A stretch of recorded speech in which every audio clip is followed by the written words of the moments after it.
Hello everyone, welcome back to my channel. This side Siddhi and आज की class में हम डिस्कस करने वाले हैं MHI 05 और MHI 105। तो अगर आप इग्नू के फर्स्ट ईयर के स्टूडेंट हैं और यहाँ पर आपका सिलेबस जो है वो आपके पुराने सिलेबस के अकॉर्डिंग हो चाहे आपके न्यू सिलेबस के अकॉर्डिंग हो, हमारा जो आपका फर्स्ट चैप्टर है economic historiography in early India, आज की क्लास में हम इसके बारे में डिस्कस करने वाले हैं।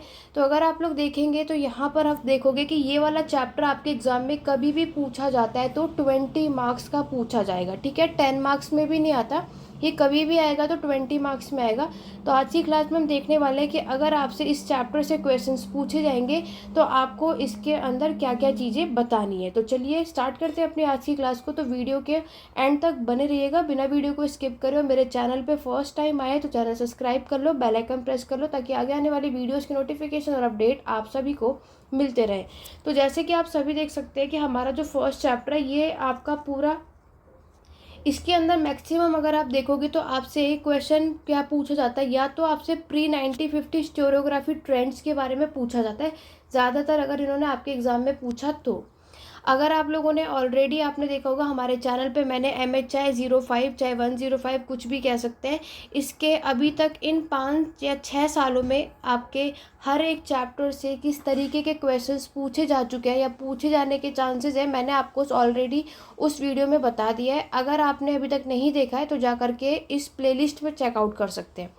तो ख़ासतौर से अभी आप में से कुछ ऐसे भी स्टूडेंट होंगे जो कमेंट करेंगे, ये कहेंगे कि मैम हमने तो वो वीडियो देखी नहीं। तो स्टूडेंट, अगर वो वीडियो वही स्टूडेंट देख सकते हैं अगर आपने उस मेंबरशिप को लिया होगा। ठीक है, तो आपको ये प्लेलिस्ट मैंने हर एक सब्जेक्ट की सेपरेटली प्लेलिस्ट बनाई हुई है। तो अगर आपको कोई भी सब्जेक्ट की इम्पॉर्टेंट चीज़ें देखनी है तो आप उस प्लेलिस्ट को ओपन कर सकते हैं। आपको बाकी के सारे लिंक नीचे डिस्क्रिप्शन बॉक्स में मिल जाएंगे।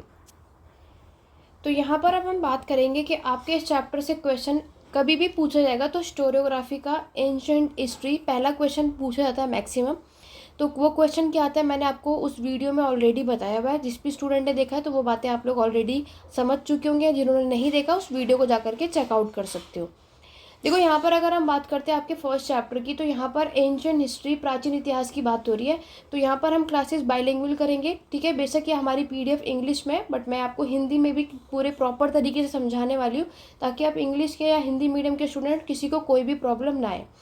तो यहाँ पर अगर आप देखोगे कि आपको यहाँ पर एंशिएंट हिस्ट्री के बारे में बताना है। ठीक है, हिस्टोरियोग्राफी का मतलब सभी को पता है, इतिहास लेखन यानी हिस्ट्री राइटिंग की बात हो रही है। तो यहाँ पर हमारे कुछ हिस्टोरियंस आएंगे जिनके व्यूज़ है कि आपके एंशिएंट इंडिया के टाइम पर किस तरीके की इकोनॉमी अर्थव्यवस्था थी और किस रीज़न की वजह से इकोनॉमी जो है ख़राब हुई या अच्छी हुई, वो सारी बातें हमें इस फर्स्ट चैप्टर में देखनी है। तो चलिए आगे बढ़ते हैं। तो यहाँ पर अगर आप देखोगे सबसे पहले हमें आपको इंट्रोडक्शन यानी प्रस्तावना के बारे में बताना होता है। ठीक है, तो सबसे पहले कोई भी टॉपिक होगा हमें इंट्रोडक्शन पता होना चाहिए। तो यहाँ पर हमारी इकोनॉमी यानी अर्थव्यवस्था के बारे में हम बात करेंगे। तो यहाँ पर आपके क्या बताया, ऑब्वियसली मैं सारी एक एक लाइन पढ़ के तो आपको नहीं बताऊंगी, बस यस इसमें क्या चीज़ें वो देखो। आपको इसमें यहाँ पर देखना है कि अब हम इकोनॉमी के बारे में पढ़ रहे हैं तो आपको बताना है कि इस टाइम की land ownership, revenue system, rural settlements से लेकर अर्बनाइजेशन यानी जो गांव से हम शहर की तरफ बढ़े, उस टाइम का क्राफ्ट, मनी, ट्रेड, यही सारी चीज़ें हम लोग इकोनॉमी में डिस्कस करते हैं। राइट, तो यहाँ ये सारी चीज़ें हम जो पढ़ने वाले हैं, ये जो आपकी अर्ली इंडिया की बात हो रही है, ये आपके एंशिएंट हिस्ट्री की बात कर रहे हैं। फिर अगर आप देखोगे कि यहाँ पर अगर हम बात करते हैं, क्योंकि हमने देखा आपकी हिस्टोरियोग्राफी इतिहास लेखन, तो हिस्टोरियंस भी होंगे। तो कुछ हिस्टोरियंस लाइक आपके DD कोसाम्बी, RS शर्मा, इनके कुछ व्यूज़ हैं, वो क्या है वो मैं आपको आगे बताऊंगी। तो यहाँ पर इन लोगों ने अपनी एंशिएंट हिस्ट्री को अच्छे खासे तरीके से पढ़ा, समझा और इन्होंने अपनी राइटिंग्स लिखनी शुरू करी। और यहाँ पर इन्होंने बताया कि आपके एंशिएंट के समय पर उसके समय का इन्वायरमेंट, टेक्नोलॉजी, इकोनॉमिक लाइफ कैसी थी, वो सारी बातें हमें यहाँ पर देखने को मिलने वाली है। ठीक है, चलिए फिर आगे बात करते हैं। इंट्रोडक्शन तो हमें समझ आ रहा है। तो यहाँ पर देखो इंट्रोडक्शन में एंशिएंट हिस्ट्री की बात चल रही है। तो आप एंशिएंट हिस्ट्री कहो या फिर आपका कह सकते हैं कि अर्ली इंडिया, ठीक है, प्राचीन इतिहास की बात कर रहे हैं। तो यहाँ पर इन्होंने बताया कि हम यहाँ के सोशल और इकोनॉमिक पैटर्न को देखने वाले हैं और हर समय एक अलग अलग टाइम पीरियड आपको देखने को मिलता है। फर्स्ट ऑफ ऑल इन्होंने आपके अर्ली इंडिया को 2 फेजेस में, 2 चरणों में डिवाइड कर रखा है।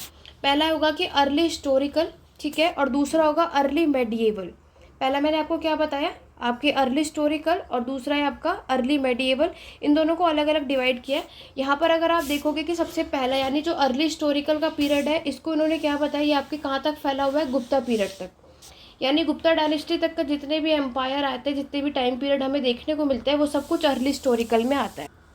फिर अगर हम बात करें हमारा जो अर्ली मेडिएवल का टाइम है, तो ये सेकंड जो कवर करता है वो आपके 6 to 7 सेंचुरी की यहाँ पर बात कर रहे हैं। 6 to 7 सेंचुरी तक आपकी यहाँ पे सारी जितनी भी हिस्ट्री इतिहास है वो सारा कुछ हम इसमें इंक्लूड करते हैं, सब कुछ इसमें इन्होंने बताया हुआ है। तो यहाँ पर उसके बाद एज ऑफ बुद्ध, जो कि आपने ऑलरेडी MHI 104 या 04 में चैप्टर 2 में डिस्कस किया था, वहाँ पर भी आपने देखा कि किस टाइम पे पीजेंट का प्रोडक्शन, अर्बनाइजेशन, हमने ओवरऑल सारी बातें देखी। देखो सबसे इम्पॉर्टेंट रोल हमारा यहाँ पे मौर्यन पीरियड का है। मौर्यन पीरियड में हम देखेंगे किस तरीके का जो राज्य का कंट्रोल था हमारी इकोनॉमी, अर्थव्यवस्था में, वो सारी बातें हम यहाँ पर देखने वाले। तो अभी हमें एक बात समझ आई कि यहाँ पर हमारे एंशिएंट हिस्ट्री को 2 पार्ट में डिवाइड किया है, आपके अर्ली इंडिया में और आपके अर्ली मेडिएवल में। और यहाँ पर आप देखोगे कि अब हम कोई भी चीज़ें पढ़ते हैं तो 2 स्टेप के बीच में हम अदर स्टेप भी अगर देखेंगे तो यहाँ पर बात हुई है एग्रीकल्चर प्रोडक्शन की, अर्बनाइजेशन की, बुद्धिज़्म पीरियड की, इन सब की फीचर्स हमें यहाँ पर देखने को मिलते हैं। फिर उन्होंने बताया कि हमारे जो मॉडर्न पीरियड का टाइम है, इसमें इकोनॉमिक सिस्टम का, पॉलिटिकल कंट्रोल का पूरा जोर हमें देखने को मिलता है। आज एक बात हम सभी जानते हैं, हम ऑलरेडी जितने भी पेड क्लासेस के स्टूडेंट हो या फिर जितने भी मेरे पहले से मेरे साथ जुड़े हैं हमारे यूट्यूब चैनल पर, आप सभी जानते हो कि मैंने आपको मॉर्यंस के बारे में ऑलरेडी पढ़ाया हुआ है। अगर नहीं आपने देखा तो आप लोग एंशिएंट हिस्ट्री की प्लेलिस्ट को भी चेकआउट कर सकते हैं। मॉर्यन की इकोनॉमी हो, चाहे इसके आपके कह सकते हैं पॉलिटिकल स्ट्रक्चर हो, एडमिनिस्ट्रेशन हो, प्रशासन हो, इसकी अर्थव्यवस्था के बारे में जो मेन सोर्स है वो है आपके कौटिल्य का लिखा हुआ अर्थशास्त्र। सभी को पता है अर्थशास्त्र है, जो कि आप सभी को पता है कि किसने लिखी है, चाणक्य, कौटिल्य, आपके विष्णुगुप्त, आप कुछ भी बोल सकते हैं। इन्होंने ये बुक लिखी थी और इसमें इन्होंने मॉडर्न की इकोनॉमी, अर्थव्यवस्था के बारे में बताया। और यहाँ पर इन्होंने क्या बताया कि ये कौटिल्य ने ये बताया कि ये रूलर जो उस टाइम की जो राजा होते हैं उनको एडवाइस करते हैं, सलाह देते हैं कि कभी भी अकाल पड़ जाए, महामारी आ जाए, ठीक है, फेमाइन, एपिडेमिक कह सकते हैं, तो ये सारी चीज़ों के लिए उस टाइम पर जो प्रॉब्लम आ जाए, तो हमारा एक ऐसा टाइम आएगा कि अब हमें क्या करना चाहिए, रूलर्स को ऐसे एरिया में इरिगेशन सिस्टम प्रोवाइड करनी चाहिए। ठीक है, यानी कुछ आपके वाटरवेज, पब्लिक फोर्ट, ये सारी चीज़ें हमें बनवानी चाहिए ताकि जिससे क्या हो सके, हम एग्रीकल्चर को ठीक कर सकें। क्योंकि हम सबको पता है जो मेन इकोनॉमी है हर एक जगह की अर्थव्यवस्था, वो पूरे तरीके से आपके एग्रीकल्चर, कृषि पर ही डिपेंड है। तो ये आपका मौर्यन हो चाहे आपका पोस्ट मौर्यन हो, इसके बाद की चीज़ें भी आप देखोगे जिसमें आपके कुषाण, सातवाहन, शक, इंडो ग्रीक, ये सारे लोग आते हैं। इसमें भी हमें अच्छा खासा ग्रोथ देखने को मिलता है। देखो ऑलरेडी आप सभी एक बात जानते हो, यहाँ पर देखते हैं। देखो अगर आप देखोगे इनकी इकोनॉमी इतनी अच्छी, एग्रीकल्चर एक्सपेंशन क्यों हुआ, क्योंकि हमें पता है कि अब इन लोगों ने जो अपने टूल्स का यूज़ किया था वो था आयरन का। और आयरन टूल आने की वजह से क्या होता है कि अब यहाँ पे आपके एग्रीकल्चर में सरप्लस होता है। ठीक है, तो उस वजह से अब हमारा ये वो फेज है जब हमारे सोसाइटी में अब हमें एम्पायर यानी साम्राज्य बनते हुए नज़र आता है। तो ये तभी पॉसिबल है जब हमारे अच्छे खासे प्रोडक्शन हो रहा है, अच्छा खासा ट्रेड हो रहा है और उससे अच्छे खासे पैसे आ रहे हैं। ये सारी चीज़ें हम बता सकते हैं। ठीक है, फिर नेक्स्ट आप देखोगे आइडियाज़ और इकोनॉमीज़। आइडियाज़ यहाँ पर उनकी अब क्या इकोनॉमीज़ है उसके बारे में देखो। ये आपका टाइम पीरियड 6 सेंचुरी BC का है। ठीक है, 6ठी शताब्दी ईसा पूर्व का टाइम पीरियड है, जब हमें पता है कि ये हमारा आयरन एज का टाइम पीरियड है। 16 महाजनपद हमारे एम्पायर बने थे। इस टाइम पर जो आप देखोगे जो फसल्स उगाई गई, जो सीरियल्स उगाए गए थे, लाइक आपके बार्ले, वीट, राइस, सीसम, मस्टर्ड, लेंटिल, शुगर केन, बनाना, मैंगोज, ये सारी चीज़ें हुई। और आज ये सारी चीज़ें जो मेंशन है, जो हमें इस टाइम की जो लिटरेचर साहित्य मिली, और हमें एक बात पता है एंशिएंट हिस्ट्री में हम जो मैक्सिमम लिटरेचर साहित्य देखते हैं वो संस्कृत भाषा में होती है या फिर आपकी पाली, प्राकृत में भी होती है नो डाउट, बट हमें जो इसके एविडेंस मिलते हैं वो संस्कृत और पाली में मिलते हैं। और सिमिलरली आप देखोगे कि अब यहाँ पर अच्छा खासा प्लो कल्टीवेशन, हल भी आपको देखने को मिलेगा अच्छा खासा फैला। पैडी ट्रांसप्लांटेशन भी हमें यहाँ पर देखने को मिलता है और लोगों को अलग अलग वेराइटीज़ के राइस के बारे में पता है। ठीक है, तो ये सारी चीज़ें आप देखोगे। अब लोगों के खेत यानी जो आपके लैंड होती है और वेस्ट लैंड भी आपको मिलेगी, ग्रेजिंग लैंड आप देखोगे। अब हमें एक चीज़ पता है कि अगर इतना अच्छा प्रोडक्शन हो रहा है तो टैक्सेस भी लगेंगे, राइट। अगर अब इतना खासा इनका उत्पादन हो रहा है तो अब टैक्स भी पे करना पड़ेगा, जो कि हमारा एक इकोनॉमी का पार्ट है। तो हमें पता है कि जब तक हमारे सोसाइटी में कॉइन्स नहीं आए तो बार्टर सिस्टम हमें देखने को मिलता है। तो कॉइन्स आने के बाद सबको पता है कि सबसे पहला कॉइन क्या था, आपका पंचमार्क कॉइन, राइट। 16 महाजनपद के टाइम पर हमें ये कॉइन देखने को मिलता है, लेकिन उससे पहले कुछ भी ट्रेड होगा तो वो हमें बार्टर सिस्टम के थ्रू देखने को मिलता है। तो ये सारी बातें आप बता सकते हो। यहाँ पर क्या है कि उस टाइम पर अब क्योंकि पीजेंट को कोई भी अलाउड नहीं था, बस अच्छा खासा उन्हें टैक्स पे करना है, तो यहाँ के फार्मर्स थे, उन्हें अलाउड नहीं था कि वो इस प्लॉट को अपना जो भी लैंड है उसको यूज़ करें। देखो मॉडर्न पीरियड के बारे में तो मैंने आपको बताया कि हमें अर्थशास्त्र में पता चलता है, बट अगर आज हम पोस्ट मॉडर्न के बारे में पढ़ते हैं, ठीक है, पोस्ट मॉडर्न की इकोनॉमी के बारे में आज अगर आप कुछ जानते हो और यहाँ पर ये बताया गया, जैसे अर्थशास्त्र में आप सभी को पता है कौटिल्य ने क्या मेंशन करा है कि जितने भी लोग फॉरेस्ट लैंड को फार्मिंग लैंड में कन्वर्ट करते हैं वो लैंड उन्हीं की होती है। तो ये चीज़ किस में मेंशन है? कौटिल्य के अर्थशास्त्र में। इसी तरीके से पोस्ट मॉडर्न के बारे में अगर हम मेन सोर्स आप देखोगे तो वो आपको किस में पता चलता है? यस, मिलिंदा पनो, बहुत सारे स्टूडेंट को ऑलरेडी पता ही होगा। और दूसरा आप कह सकते हो आपका मनुस्मृति, क्योंकि देखो सोर्स वेरी इंपॉर्टेंट, हमें सोर्सेज पता होने चाहिए। आज हम कुछ भी चीज़ें पढ़ रहे हैं तो हमें ये एक्चुअल में पता कहाँ से चलता है। तो यहाँ पर आपके पोस्ट मॉडर्न पीरियड के बारे में मिलिंदा पनो और मनुस्मृति में ये बताया जाता है कि खेत उसका होता था जिसने उसमें जंगल को साफ करके उसे एग्रीकल्चर लैंड के लायक बनाया। ये सारी चीज़ें आपको इसमें बतानी। ओके, अब आगे देखो। और अब आप देखोगे, क्योंकि मैंने आपको यहाँ पर ऑलरेडी बताया अर्थशास्त्र में, आप लोग देख लेना, मैं आपको पूरे चैप्टर में बस ये बता रही हूँ कि अगर आएगा तो आप लोग क्या क्या चीज़ें इसमें मेंशन कर सकते हो। तो ये सारी चीज़ें देखो आपके मिलिंदा पनो, मनुस्मृति, मैंने आपको इन शॉर्ट में बता दी, क्योंकि एक एक लाइन तो ऑब्वियस हम सब कुछ तो नहीं पढ़ेंगे। यहाँ पर आप देखोगे कि अब यहाँ पर पीजेंट जो सेटल हो गए, क्योंकि अब सबका काम है खेती करने का, और हम सबको पता है कि अगर एग्रीकल्चर का काम करना है तो हमें एक फर्टाइल लैंड की ज़रूरत होगी। तो यहाँ पर अब पीजेंट को टैक्सेस आप देखोगे, अब यहाँ पर टैक्सेस भी लगेंगे, ठीक है। अब वो उनकी चॉइस है, अब ये उनकी चॉइस है कि वो उस प्लॉट पे खेती करे, पेस्टोरिज्म पशुपालन का काम करे, वो उनके ऊपर है कि वो उसको किस पर्पज़ से यूज़ करने वाले हैं। ये सारी चीज़ें आप यहाँ से देख लेना। पोस्ट मॉडर्न के बारे में देखो यहाँ पर लिखा है, आपके पोस्ट मॉडर्न टेस्ट हमें क्या इन्फॉर्मेशन प्रोवाइड करते हैं कि यहाँ पर ज़्यादा से ज़्यादा मात्रा में large number of occupation of workers आपको देखने को मिलते हैं। ऐसा नहीं है कि यहाँ पर सिर्फ पीजेंट मिलते हैं, आपको नॉन पीजेंट भी मिलते हैं, ठीक है, यानी आपको क्राफ्ट प्रोडक्शन करने वाले लोग भी मिलते हैं। अब एक बात देखो, अगर अच्छा खासा प्रोडक्शन हो रहा है तो हम अपने पास तो रखेंगे नहीं, तो हम क्या करेंगे? उसका ट्रेड, व्यापार करेंगे, यानी मार्केट से कनेक्शन है। तो गिल्ड आप देखोगे, गिल्ड सभी को पता है, ऑर्गेनाइजेशन ऑफ मर्चेंट, यानी आपके व्यापारियों का संगठन ऑफ मर्चेंट। गिल्ड का मतलब आप सभी को पता है ऑलरेडी, जिन्हें नहीं पता वो मैंने आपको बता दिया। उसमें आपके सारे क्राफ्टमैन, मर्चेंट आपको देखने को मिलते हैं जो कि आपके ट्रेड करते हैं। और ट्रेड हमें पता है कि हम दो तरीके से देखा जाता है, एक होता है आपका बाय लैंड और दूसरा होता है बाय सी, जमीन और समुद्र के द्वारा यहाँ पर व्यापार किया जाता था। लॉन्ग डिस्टेंस में भी ट्रेड होगा, जितने भी लॉन्ग डिस्टेंस व्यापार किया जाएगा, ट्रेड किया जाएगा, आप देखोगे कि वो समुद्र के द्वारा किया जाता था। आज हमें कुछ इंस्क्रिप्शन आपके शिलालेख मिलते हैं, लाइक मथुरा में, सांची में, कुछ अदर प्लेसेस में, जहाँ पर ये सारी चीज़ें मेंशन है, ठीक है। ये चीज़ें भी आपको पता होनी चाहिए।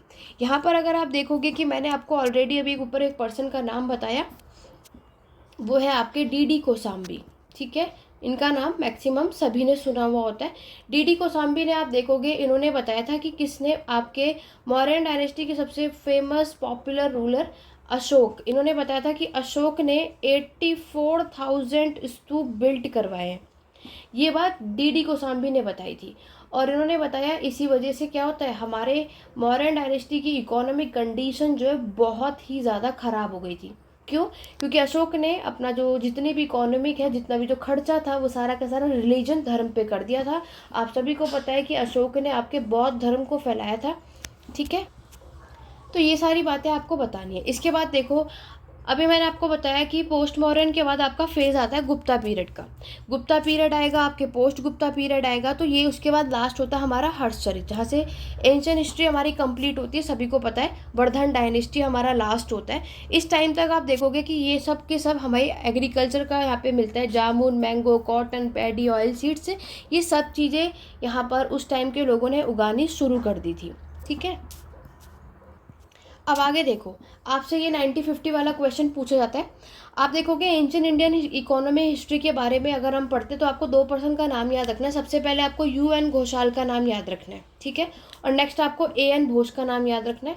इन दोनों ने अपनी एक बुक लिखी थी, एक ने लिखा था आपका agrarian system of northern India और दूसरे ने लिखा था social and rural economy of northern India, ठीक है। और वैसे बुक लिखे तो कुछ काम भी किया होगा, इस बुक में भी इन्होंने बहुत सारी चीज़ें बताई भी होगी। तो यहाँ पर आप देखोगे इन्होंने बुक में बताया था कि इसमें हमने सोसाइटी में इकोनॉमिक सिस्टम कितना अच्छा बनाया गया है, ये सारी बातें इन्होंने अपनी इस बुक के अंदर मेंशन कर रखी है। ये आपको याद रखना है। देखो कोई भी क्वेश्चन का आपको आंसर राइटिंग आप सभी करेंगे तो पूरी कोशिश करो कि आप ये हिस्टोरियंस उनके जो बुक्स हैं ये सारी चीज़ें मेंशन कर सकें। और अगर आप लोग टाइम पीरियड भी याद कर सकते हो तो वेल गुड है, अदरवाइज़ मैंने आपको पहले भी बताया कई बार कि आप लोग इसमें टाइम पीरियड अगर आपको याद नहीं होता है तो आप लोग सेंचुरी में भी अपने आंसर को कर सकते हैं। इससे आपके स्कोर बहुत अच्छा आपको देखने को मिलता है।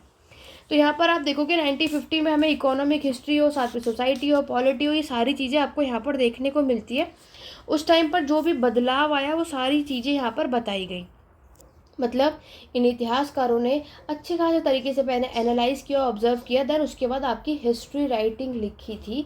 ये बातें आपको याद रखनी है, ठीक है। उसमें पूरा एंशिएंट हिस्ट्री के बारे में बताना है। हड़प्पन में देखोगे आपको पता है कि प्लो का यूज़ हुआ था, वैदिक पीरियड में नहीं हुआ है, ऐसी बातें हमें पता चली। उसके बाद आपके आयरन एज की शुरुआत उसके बाद होती है, बट उसका एविडेंस हमें वैदिक एज से देखने को मिल जाता है।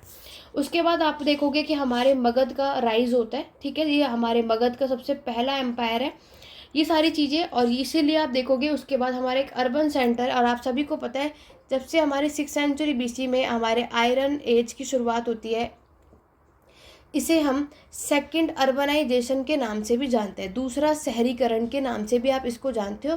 फर्स्ट अर्बनाइजेशन तो हमारा हड़प्पा का है, मतलब जब हमारी सिविलाइजेशन सभ्यताएं बनी थी। सेकंड अर्बनाइजेशन का वो फेज़ है जब हमारे एम्पायर यानी साम्राज्य बने, ठीक है। तो ये सारी बातें आपको इसमें बतानी है। फिर आपके गुप्ता पीरियड, और फिर गुप्ता पीरियड को सभी को पता है हम इसे स्वर्ण काल यानी कि गोल्डन एज के नाम से भी जानते हैं। तो ये सारी बातें आप इसमें बता सकते हो, क्योंकि हमारा जो ये चैप्टर है वो एंशिएंट हिस्ट्री के ऊपर है।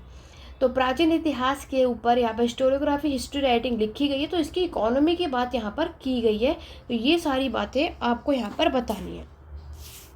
अब आप देखोगे कि यहाँ पर न्यू हिस्टोरियोग्राफी में तो ये सब कुछ, मतलब ओवरऑल आपको ये सारी चीज़ें बतानी है, लेकिन यहाँ पर साथ ही साथ आप ये भी बता सकते हैं कि यहाँ पर हमारे जो मौर्यन डायनेस्टी के फाउंडर हैं कौन थे, चंद्रगुप्त मौर्य 321 ईसा पूर्व में। यहाँ पर इन्होंने आपके कौटिल्य यानी चाणक्य की हेल्प से क्या करा था, आपके इस साम्राज्य का विस्तार किया था, ये आप लोग इसमें बता सकते हो। और इसके जो लास्ट मौर्यन डायनेस्टी जो है लास्ट रूलर है बृहदत्त, पुष्यमित्र शुंग ने यहाँ पर उनके जो के गवर्नर थे उनको मारकर अपने खुद की शुंग डायनेस्टी को स्टैब्लिश किया था। तो ये सारी चीज़ें आप बता सकते हो, ठीक है। तो ये सब कुछ हमें इसमें लिखना है। वेरी इंपॉर्टेंट फर्स्ट चैप्टर है। अगर आपके एग्जाम में फर्स्ट चैप्टर से क्वेश्चन आता है तो आपको ये सारी बातें इसमें एक्सप्लेन करनी है।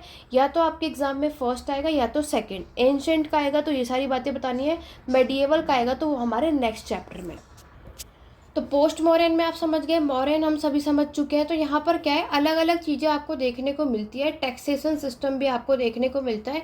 मेनली हमारा जब से मगध की शुरुआत होती है तभी से एम्पायर बनते हैं। मगध के बाद सबसे इम्पॉर्टेंट आपकी मौर्यन एम्पायर हमें यहाँ पर देखने को मिलता है। और बहुत सारे आपके लिटरली हो चाहे आपके आर्कियोलॉजिकल सोर्सेज हमें देखने को मिलते हैं, पुरातात्विक या फिर आपके साहित्य सोर्स जो है, इसके थ्रू आज हम एंशिएंट हिस्ट्री के इकोनॉमी के बारे में पढ़ पाते हैं। तो ये सारी बातें आपको बतानी। इकोनॉमी में आपको पता है जब इतना अच्छा खासा प्रोडक्शन हो रहा है तो इस समय के हमें पोट्री भी देखने को मिलेगी। इन लोगों ने बर्तनों का यूज़ किया था। आपको पता ही होगा कि यहाँ पर इस टाइम पर आपको ब्लैक एंड रेड वेयर भी देखने को मिलता है और कुछ आपके पेंटेड ग्रे वेयर भी हमें यहाँ पर देखने को मिलता है। तो ये सारी बातें हमें इस फर्स्ट चैप्टर में लिखनी है अगर आपके एग्जाम में फर्स्ट चैप्टर का क्वेश्चन पूछा जाएगा तो फाइनली आपको क्या समझ आया कि हमने इस पे एंशिएंट हिस्ट्री के बारे में सारी चीज़ें डिस्कस कर ली। इस टाइम की इकोनॉमी किसके ऊपर क्या कैसी थी वो सारी बातें हमने फर्स्ट चैप्टर में देखा। आपके एग्जाम में यही पूछा जाएगा। इसकी जो एंडिंग होती है वो होती है आपके हर्षवर्धन की। हर्षवर्धन आपके हर्ष जो है वो हर्षवर्धन की यानी इस डायनेस्टी के रूलर है। आज हम इनके बारे में जो पढ़ते हैं, बाणभट्ट जो इनके कोर्ट पोएट थे, उन्होंने इनकी एक बुक लिखी थी, आपको सभी को पता है, जिसका नाम है हर्षचरित्र। तो ये सारी बातें हम इसमें बता सकते हैं। तो यहाँ तक अगर आपको कोई डाउट हो, कोई क्वेरी हो तो आप मुझसे कमेंट के थ्रू पूछ सकते हैं। मे बी यहाँ पर वैसे तो मैंने पूरी कोशिश की है कि आपको इन शॉर्ट में ये सारी चीज़ें बता सकूँ। तो अगर आप में से कोई भी अभी भी पेड क्लासेस लेने में इंटरेस्टेड है तो ले सकते हैं। यहाँ पर आपको डिटेल में इंग्लिश और हिंदी मीडियम में पढ़ाया गया है। तो आप इस नंबर पर 8882196980 तो आप इस पर कांटेक्ट कर सकते हैं और यहाँ पर पेड क्लासेस से रिगार्डिंग यहाँ पर पूछ सकते हैं कि आप कैसे इसमें इनरोलमेंट करा सकते हो। अभी भी आप में से मैक्सिमम स्टूडेंट को है कि वो बहुत सारे इनरोलमेंट करवाना भी चाहते हैं, पर सबको लगता है मैम अब सिर्फ 1 महीना है, 1 मंथ में क्या हम सारी चीज़ें प्रिपेयर कर पाएंगे। बिल्कुल कर पाओगे, सब कुछ हो जाएगा, बट आपको टाइम देना पड़ेगा, ठीक है। बस मैंने ऑलरेडी आपके कोर्सेज में सब कुछ बताया हुआ है किस तरीके से पढ़ना है, क्या क्या पढ़ना है। उतनी चीज़ें कर लेंगे तो आप अपना एग्ज़ाम क्रैक कर लेंगे, ठीक है। आप सभी को पता है कि आप सभी का जो एग्ज़ाम है वो 11 जून से स्टार्ट है। अभी आपके पास टाइम है, मई अब स्टार्ट होने वाला है, एक ही दिन बचा हमारे पास। तो यहाँ पर जून में आपके एग्ज़ाम है, तो अगर आपने अभी से यहाँ पर पढ़ा तो आपके लिए हेल्पफुल होगा। अदरवाइज जो स्टूडेंट पेड क्लासेस नहीं ले पा रहे तो उसके लिए आपके यूट्यूब पे मेंबरशिप में मैंने इंपॉर्टेंट क्वेश्चंस बताए, तो आप लोग वो क्वेश्चंस की चेकआउट कर सकते हैं, ठीक है, हर एक प्लेलिस्ट पे जा कर के। अदरवाइज टेलीग्राम चैनल का लिंक और व्हाट्सअप ग्रुप का लिंक नीचे डिस्क्रिप्शन बॉक्स में मिल जाएगा, उसे ज्वाइन कर लो। वहाँ पर मैंने मेंबरशिप कैसे ज्वाइन करना है वो भी आपको पता चल जाएगा, अदरवाइज चैनल पे है ही। तो हर एक आप उसको, या फिर आप मेरे चैनल पे यूट्यूब चैनल के होम पेज पे जाओगे तो उसमें ज्वाइन का ऑप्शन है।